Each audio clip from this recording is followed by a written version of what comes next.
김춘수의 달맞이 꽃인데 많은 분들이 이 시를 어려워도 하지만 몰라요. 김춘수 시인지를 몰라요. 제목을 이렇게 써놓으면 김춘수 안 쓰면 연결 못 하시더라고요. 그런데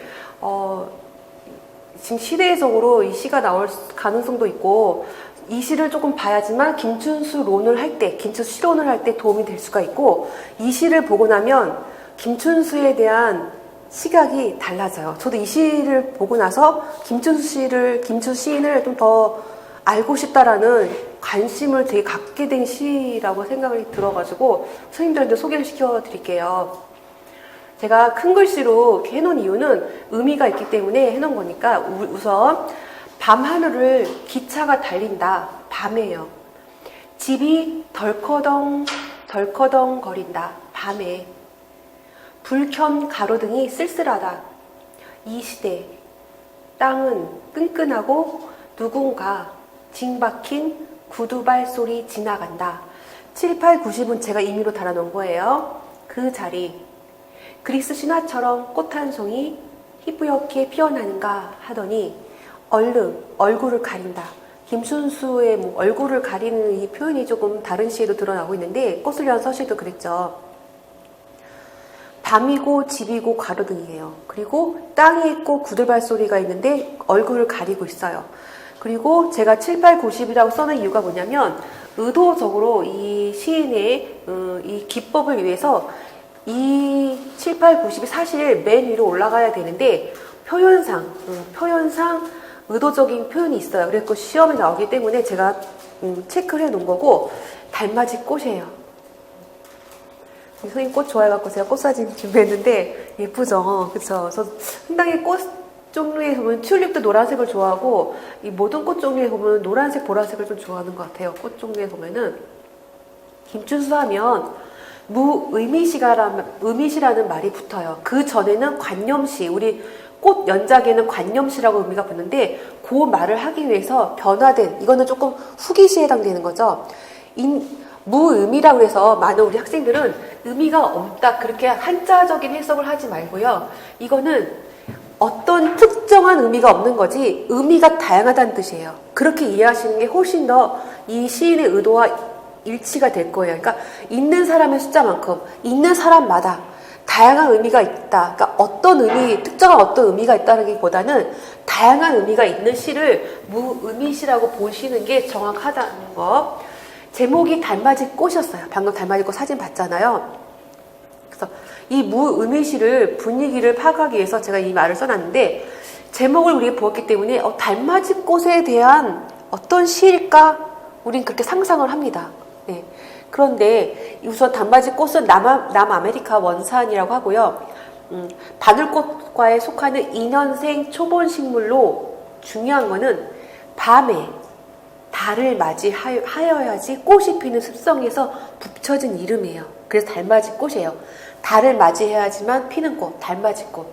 그래서 우리 아까 처음 시행을 보면은 밤하늘 나왔어.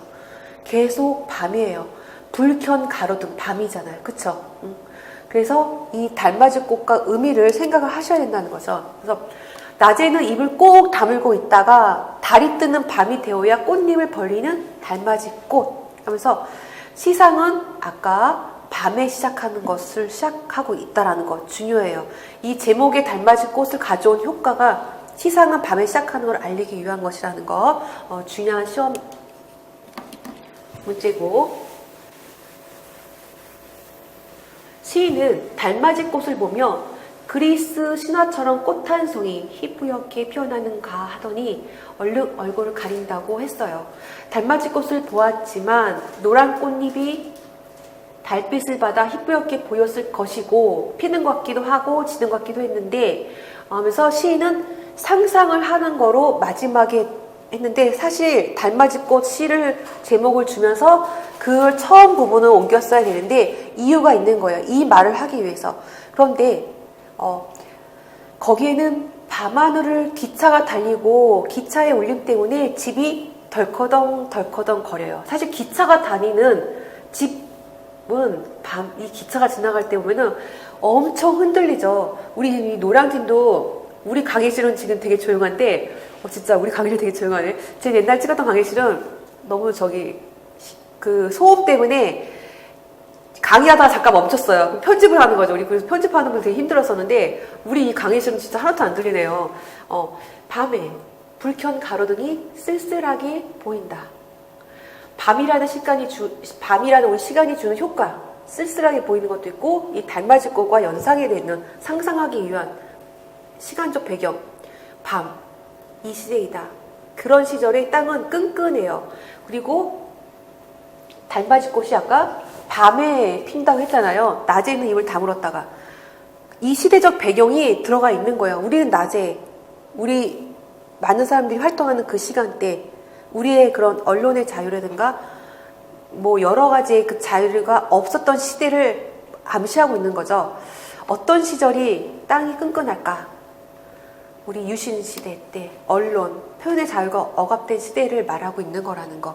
그래서 누군가 징박힌 구두발 소리, 물론 도둑일 수도 있고 민주운동했던 운동권 인사일 수도 있고 여자일 수도 있고, 그 징박힌 구두라고 하면은 요즘에는 패션 때문에 패션을 좌우하는 그 신발에 막 징박힌 걸 생각하는데, 여기에 징이라는 거는 억압을 억압을 말해주는 징이에요. 그래서 패션의 감각에 징박힌 구두발 소리를 생각하지 마시고, 그래서 끈끈한 땅을 딛는 징 박은 구두는 제대로 소리를 내지 못하고, 그래서 아까 달맞이 꽃이 상상이 낮에는 말을 할 수 없는 표현이 억압된 시대를 말해준다는 거.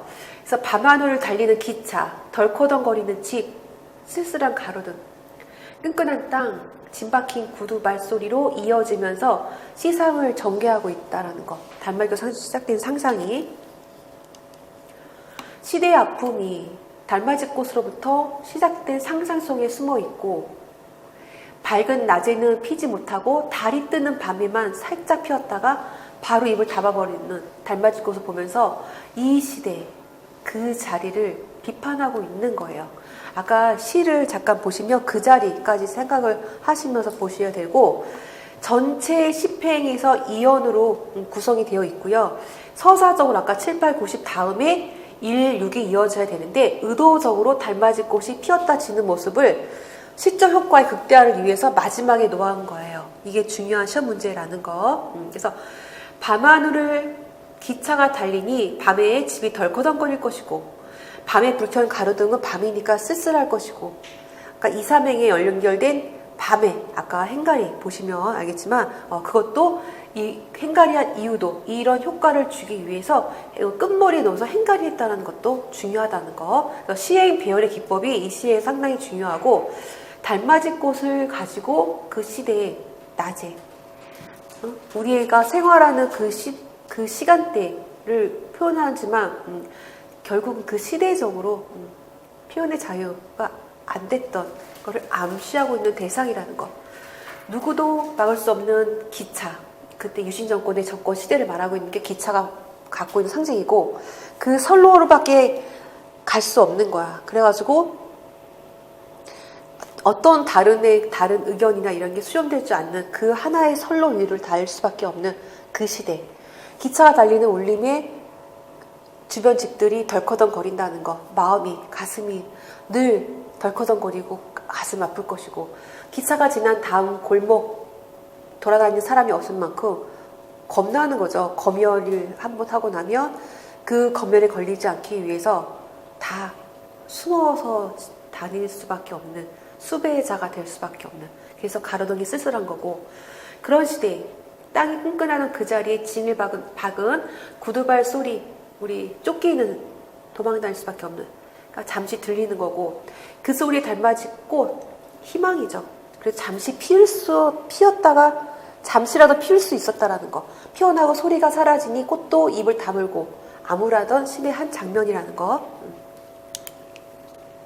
그래서 그 꽃을 가지고 그 시대를 표현하는데, 그 시행 배열도 그렇고 암시하는 것도 이렇게 막 겉으로 막 그 시대적인 분위기가 우울하고 힘든 거를 드러내기보다는 상당히 축소된, 압축된 언어로 표현하는 그 달맞이꽃 시가 전 너무 좋았는데, 마찬가지로 김춘수 시론을 확인하기 위해서 샤갈의 마을에 내린 눈, 이 시 또한도 상당히 이 시의 기법이 또 녹아져 있는 시예요. 샤갈의 마을에는 하고 제가 는에다가 보조사 는에다가 그 시체를 바꿨는데 이제 그거를 조금 볼 거예요. 샤갈의 마을이에요. 샤갈의 마을. 샤갈의 우리 그 샤갈이라는 그거하고 상관없는, 화가와 상관없는 마을에는 3월에 눈이 온대요. 봄을 바라고 섰죠. 3월이면 우리가 지금 2월 20인데 3월이면 꽃이 피겠다 했는데 눈이 온대요. 그래서 봄을 바라고 섰는 사나이의 관자놀이에 새로 돋은 정맥이 바르르 떤다야.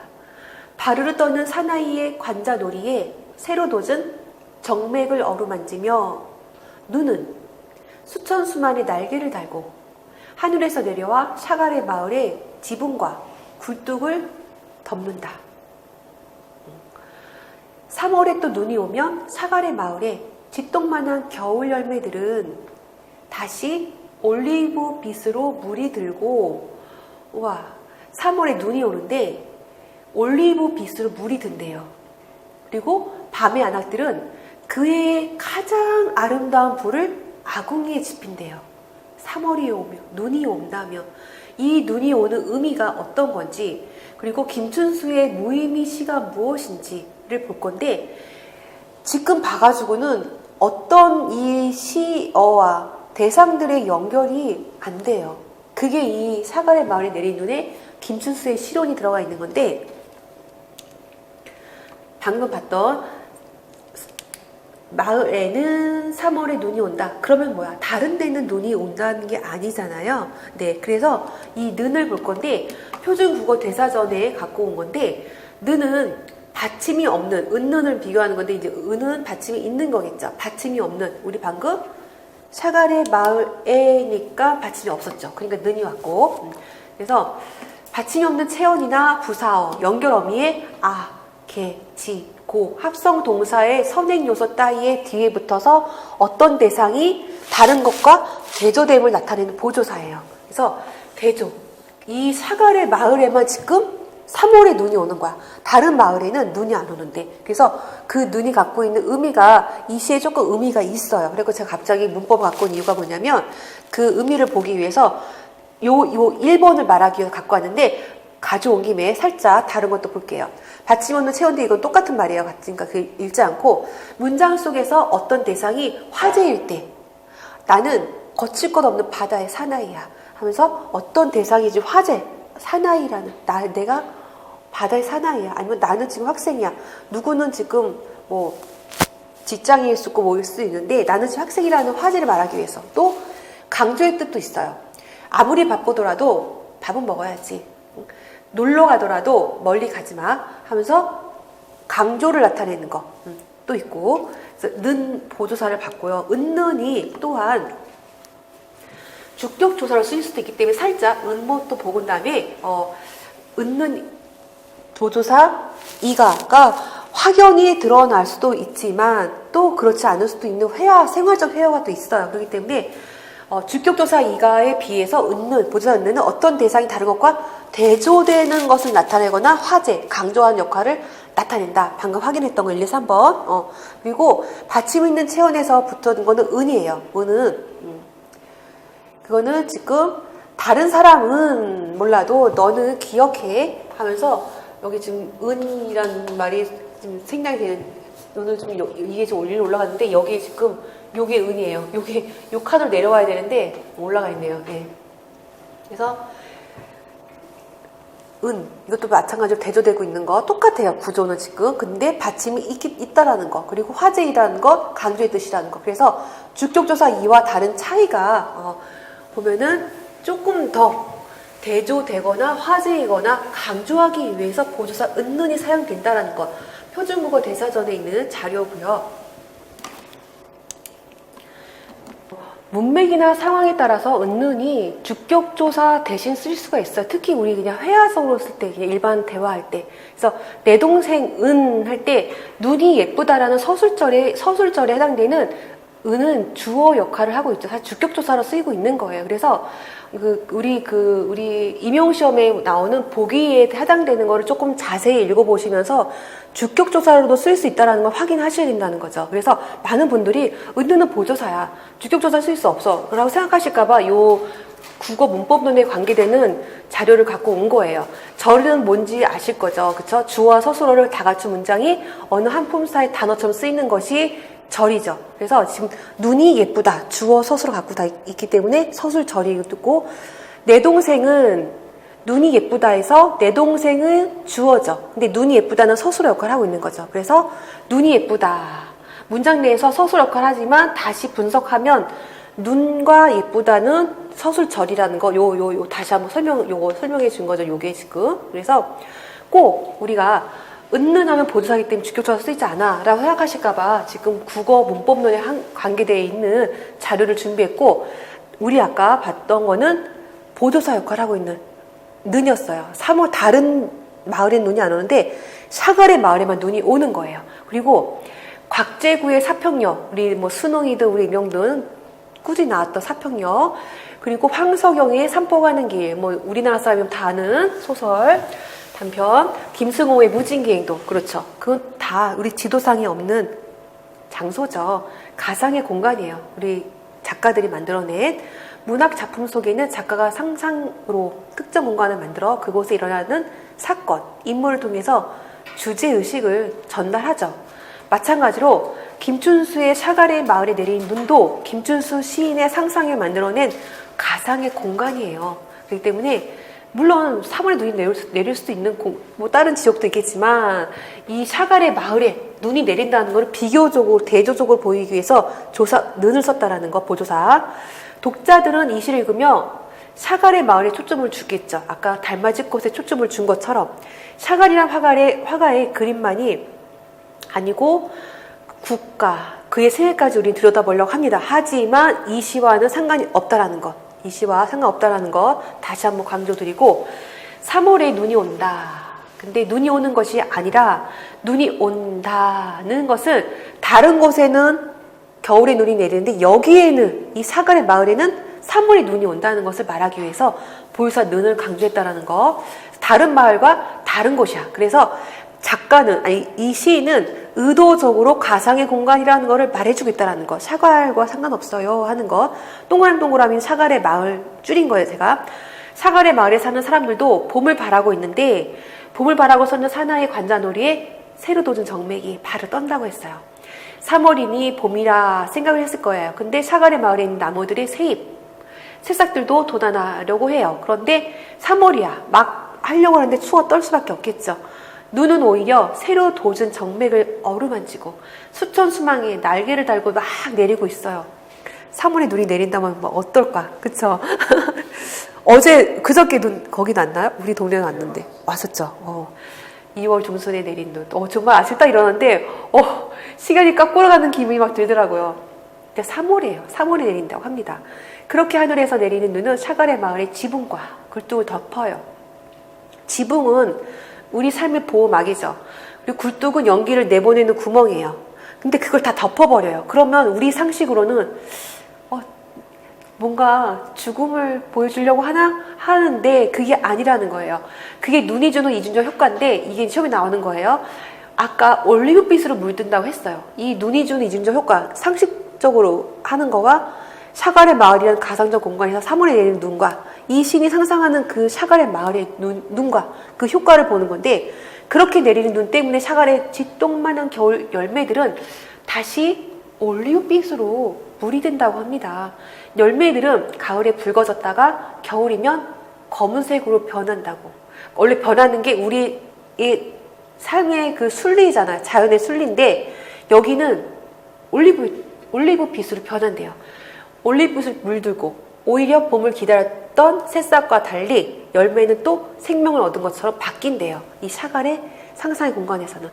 그래서 마지막 시 부분, 밤의 안악들은 그의 가장 아름다운 불을 아궁이에 지핀다고 합니다. 3월이면 봄인데 겨울에 내려야 할 눈이 내리고 온 마을을 덮어버리고 죽을 것만 같은 그런 상황인데 여기는 다시 올리브빛으로 재생하는 거죠.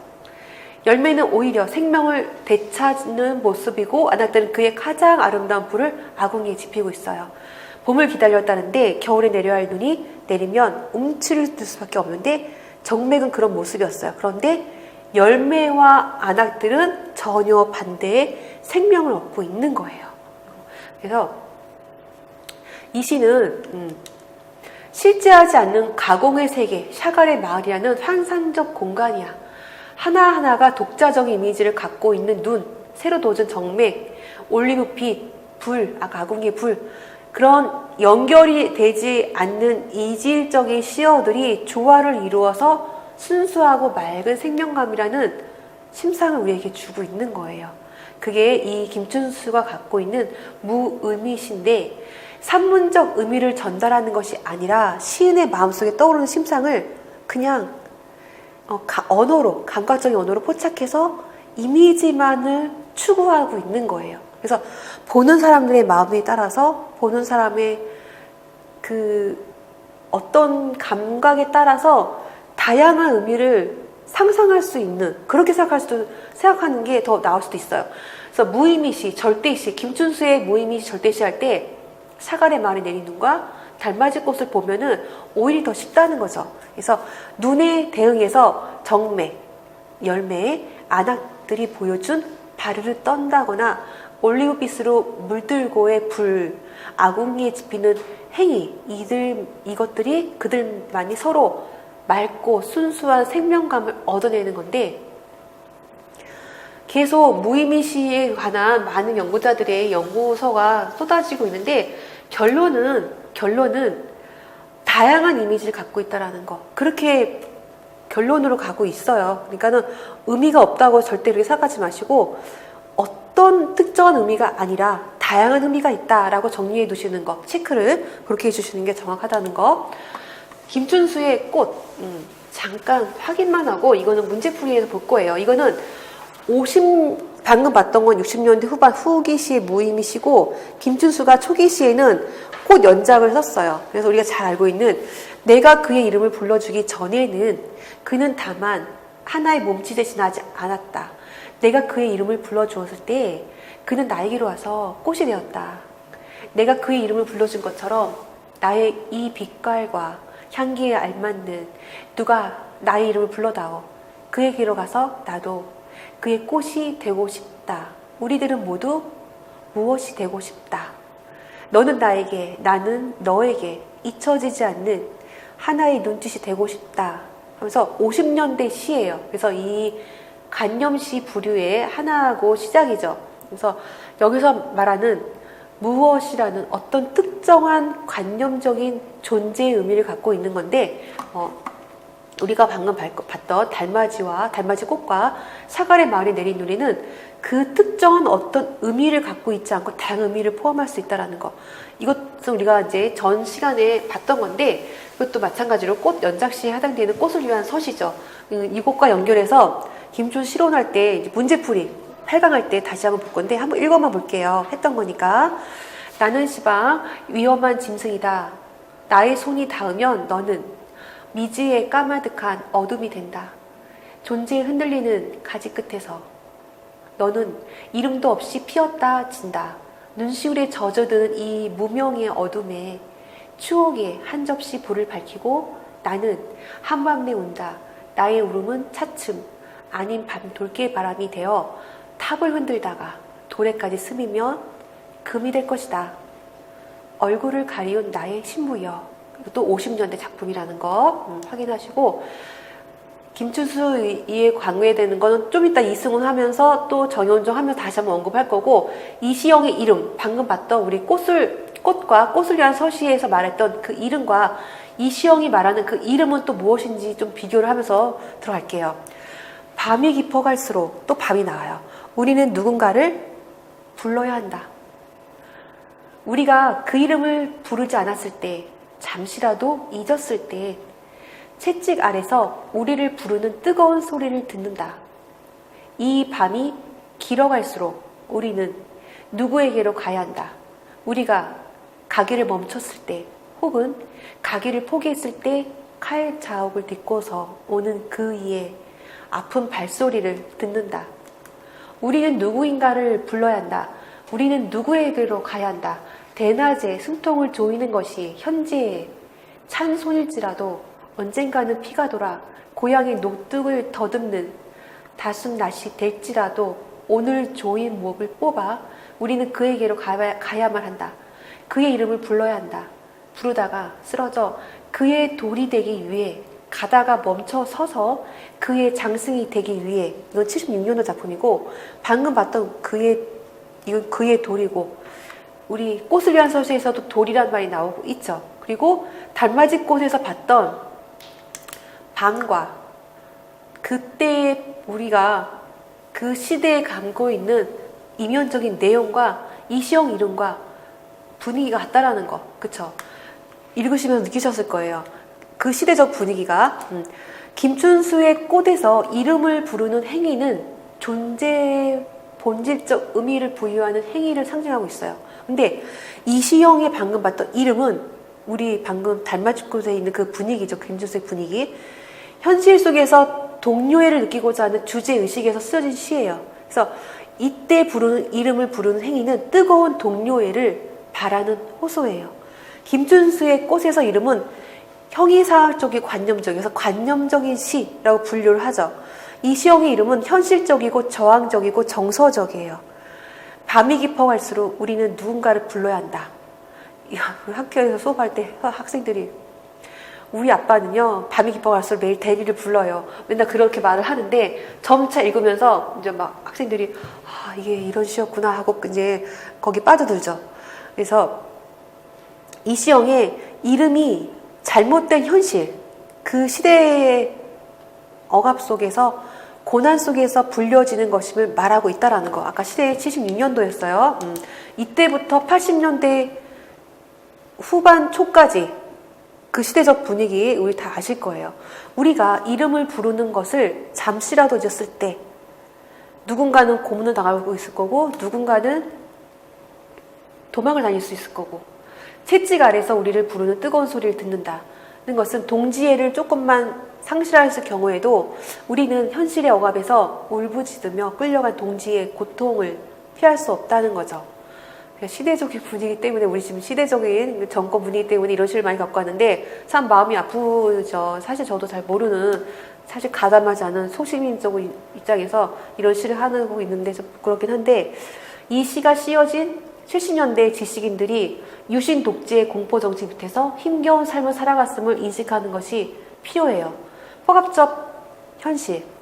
그래서 서로의 존재를 보호해주는 일. 그러다가 대신 고문을 당하거나 뭐 집안에 막 안 좋은 일도 많고 막 되게 그런 힘들었던 여러 가지 이야기들. 시인은 현실을 인식하고 있기 때문에 우리는 누구인가를 불러야 한다. 우리는 누구에게로 가야 하고 외칠 수밖에 없다. 그래서 부르다 쓰러져 그의 돌이 되고 장승이 되더라도 우리는 누군가를 불러야 한다. 밤이 깊어갈수록 힘들수록 밤이 깊어갈수록 힘들수록 포갑적 현실 속에서 저항하고자 하는 존재의 외침. 이시영의 이름이고 현실성, 저항적 인간 정신이라고 5소년 글을 제가 그대로 갖고 온 거고요. 김춘수의 초기, 중기, 후기 시를 잠깐 볼게요.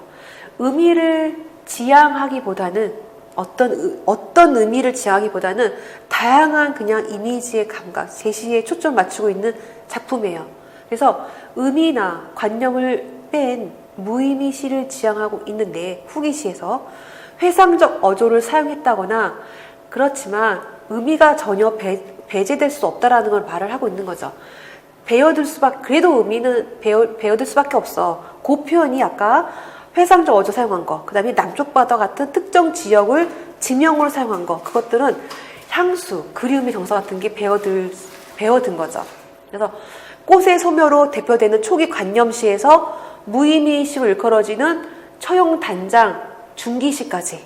그래서 관념시, 무의미시, 여기 중기, 후기 같이 겹쳐지긴 하지만 정확히 분류한다면 중기시로 분류를 하고 관념시와 무의미시의 변증법적 지향을 통해 형성된 51편의 비가, 이것도 나중에 이제 문제표 할 때 볼 건데 이것들은 정확히 후기시를 분류할 수가 있다고 합니다. 그래서 크게 그냥 초기, 후기로 나눈다면 관념, 무의미지만 초기, 중기, 후기 나눈다면 관념, 무의미, 그 다음에 변증법적 가치, 관념과 무의미가 변증법적으로 그걸 지향을 해가지고 다시 나타난 신한편의 비가 같은 후기시가 또 있다라는 거. 그래서 잠깐 분류를 했고 또 다시 한번 확인을 할 거예요, 이거는. 그리고 김춘수의 처용 단장을 볼 건데 요거 살짝 보고 시간을 마무리를 할게요. 지금 30분이라서 3월에도 여기도 마찬가지로 3월에도 눈이 오고 있다고 합니다. 3월에도 눈은 김춘수예요. 라일락의 새순을 적시고 피어나는 산다화를 적시고 있었다. 미처 벗지 못한 겨울 토로 속에 일찍 눈을 뜨는 남쪽 바다. 그날 밤 잠들기 전에 물개의 수컷이 우는 소리를 나는 들었다. 3월에 오는 눈은 송이가 크고 깊은 수렁에서처럼 피어나는 산다화의 뽀얀 목덜미를 적시고 있었다. 산다화는 동백꽃이에요. 예. 그리고 이것도 마찬가지로 중기시, 정확히 말한다고 중기시에 해당되는 무의미 시예요. 그래서 3월에 눈이 오고 있는데 눈은 라일락의 새순을 또 적신다고 합니다. 여기서는 피어나는 산다화를 또 적시고 그 다음에 겨울 톨속, 미처 벗지 못한 겨울 톨속을 일찍 눈을 뜨는 남쪽 바다를. 그래서 이미지에 긴밀한 이미지가 연결되는 게 아니라 무엇을 말하고 있는 걸까? 14년도 제6시집의 처용의 연작시로 1부는 13편에 69년에 1년 반 내 걸쳐서 연재했고 2부는 3부는 해서 4부까지 해서 이렇게 연재가 됐고 단장이란 말, 방금 처용 단장이었어요. 제목이. 단장이란 말을 다른 시에서도 다른 시인에 의해서 단장이라는 시가 많이 드러나는데 한 체계로 묶지 아니하고 몇 줄씩의 산문체로 토막을 지어 적은 글을 단장이라고 합니다. 그래서 완전한 체질을 이루지 못한 단편으로 시인 자신이 약간 겸손한 표현으로 쓰는 이유가 시 자체에 단장을 쓰는 거죠. 근데 처용 단장이었어. 그런데 처용이란 말 등장하지 않았어요. 그쵸? 등장하지 않았어요. 김춘수는 63년 소설 처용을 발표했어요. 그런데 잠자는 처용, 그냥 처용, 처용 3장, 처용 제재로 다룬 시가 여럿이 있어요. 그래서 역신에게 사랑을 뺏긴 고대의 처용이 김춘수 시에서는 고독에 쌓인 시인 자신의 이미지로 대변이 되는데 소설 처용에서 이 시인이 어렸을 때 어울리지 못한 자신의 모습, 자아를 거기에 반영을 했기 때문에 이 사랑을 뺏긴 고대의 처용과 그거를 상응하기 위해서 그걸 가져왔다고 합니다. 그래서 처용이란 말이 등장하지 않는 우리 방금 처용 단장을 봤고 소설 처용과 방금 봤던 시 처용 단장과 내용문에서 많은 상관관계를 갖고 있어요. 그래서 산문할 때 요 얘기를 다시 언급을 할 거니까 그때 다시 한번 기억해 주시고요. 방금 처용 단장을 봤고 우리 시를 이런 경향의 시 주류가 꽃 연장을 통해서 존재, 언어에 대한 탐구, 존재에 대한 조명으로 바뀌어 가고 있는데 초기 대표시 방금 우리 읽었던 꽃, 그 다음에 꽃은 인간의 명명, 행위 이전에는 그냥 몸짓에 지나지 않았다가 명명, 존재하면서 사물로, 꽃이라는 사물로 존재하게 되고 이 시는 사물이 인간의 언어 행위를 떠나서는 존재할 수 없다라는 현상학적 인식론의 세계를 보여주고 있어요. 그럼 현상학적 인식론은 무엇일까? 존재는 무엇일까? 본질은 무엇일까? 그거 제가 보충 자료를 다음 시간에 올려놓을게요. 그래서 먼저 읽으시고 다시 오신 다음에 문제 풀이할 때 다시 한번 이거를 언급하는 거로 순서 진행을 이렇게 할 거고 김춘수는 이 시집을 통해서 관념적인 인식이 아니라 사물의 그 본질 자체에 대한 인식의 문제에 관심을 가졌고 이런 경향은 60년대 이후 순수시, 무의미시로 발전한 토대를 갖고 간 거예요. 처용 단장이. 그래서 무의미시가 시 론에 구별한다면 중기시 들어간 이유가 그렇다는 거. 그리고 눈은 봄의 생명력을 방해하는 존재였어요. 여기부터는 다음 시간 이어서 마무리를 더 할게요.